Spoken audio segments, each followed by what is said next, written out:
Hello everyone. I realized when I was doing my last unboxing that I did not have enough US Silver Eagles from 2021, so I decided to buy more. While I was at it, I decided to pick up some fractional gold, meaning gold bars or coins that are less than 1 ounce each, to fill my stack and fill in some deficiencies where I need them. This was all a part of my long-term plan for stacking gold and silver. I want to have a strong stack with some diversity in it because although fortune favors the bold, it tends to smile upon the prepared. I will get into that shortly, but before I do, please like, share, and subscribe, and click the notification bell to stay up to date. Please leave a comment down below. I love to hear what you guys think, and I really enjoy discussing precious metals and other investing topics. So I got today's package from JM Bullion. I had some cash in the bank, and the time to buy was great. The precious metals market was still having a sale. I bought when gold was around $17.82 per ounce, and silver was around $23.50 per ounce. These are pretty good prices, and that means that pretty much anything I got would have been a good deal for that particular product. I mentioned a little earlier that I have had long-term goals for stacking, so I'm going to get into that. Every year, I want to get at least 40 US Silver Eagles. It's a good item to have as the foundation of your savings because of tax purposes and liquidity, at least in the US. Of course, I would like to get more than 40 every year, but I don't know exactly what I will be able to get in any given year. I don't want my savings to be comprised entirely of just Silver Eagles. When I get silver, I want it to be backed by a government such as US or Australia or Canada or whatever, because I think that it will be more credible when I want to sell later.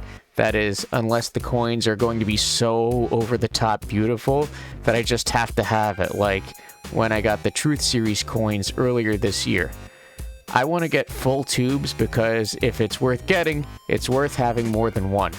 I think a tube would be easier to sell as a set at a later date because selling a complete tube is more rare than having individual coins.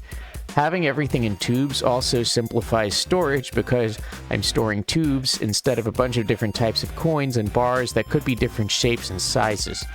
Another advantage of getting full tubes is the quantity factor. When I open my treasure chest, I want it to be like the pirates in the movies. I want to see a full chest of coins filled to the brim, but organized and labeled and in good condition, like when storing them in tubes. After I get my annual base of silver, I want to be able to branch off and get other cool things if I want them. For example, I don't have any Mexican silver Libertads, and I might decide to get some next year. My gold preferences are a little different.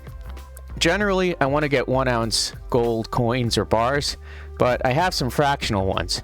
I have some fractional gold that I bought at different times when I didn't have enough for a full ounce, but I still wanted to buy gold. This leaves me in a weird and uncomfortable number of ounces of what I own for gold, and I want to complete those ounces to be full ounces. As of a few days ago, I had 2 1/10 ounces coins and 6 1/4 ounce coins and 2 1/2 ounce coins. I want to have a nice round number in ounces. This is not actually necessary because the gold coins are worth their weight in gold and whatever they contain in gold, but it makes me much more comfortable to have easy round numbers to work with. I'm actually quite delighted that after adding the 2 1/4 ounce coins in this package, I have completed a nice round number of 1/2 ounce coins and 1/4 ounce coins. Adding the 2 1/10 ounce coins brings me up to 4/10 of an ounce of fractional 1/10 of an ounce gold pieces. I want to get to 1 ounce in fractional pieces, but I'm not in a rush. I want to get to 1 ounce in the 1/10 ounce coins, and I can work on that more later. Generally speaking, it is not better to buy fractional gold, and I can't stress that enough. Premiums are much higher. If you can avoid it, don't do it. If you do it, get at least 1/4 ounce coins because the premium will be much lower than on the 1/10 ounce or lower denominational coins or bars. You can get some good deals on fractional gold sometimes. A few months ago, I saw that 2 1/4 ounce Australian gold kangaroos actually cost less than a single 1/2 ounce gold Australian kangaroo. The best deals I found, though, are when the market is down because the premium tends to fluctuate with the spot price. Even though I know it's not best to focus on fractional gold, I still want to have some because I want to be prepared for the future. Let's say the doomsayers are right and the world turns out to be as bad as they imagine, and we have to resort to using precious metals to restore confidence in a monetary system of some sort.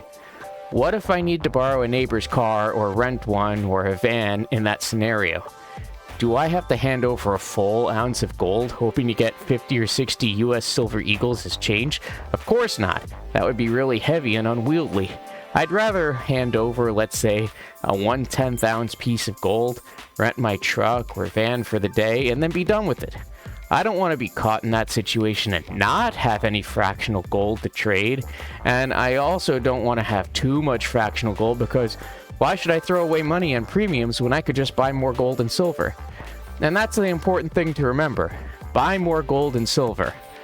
Learn new things, remember the old, buy silver, buy gold. I hope that was informative. Please check back in the future for more videos like this, and thank you very much for watching.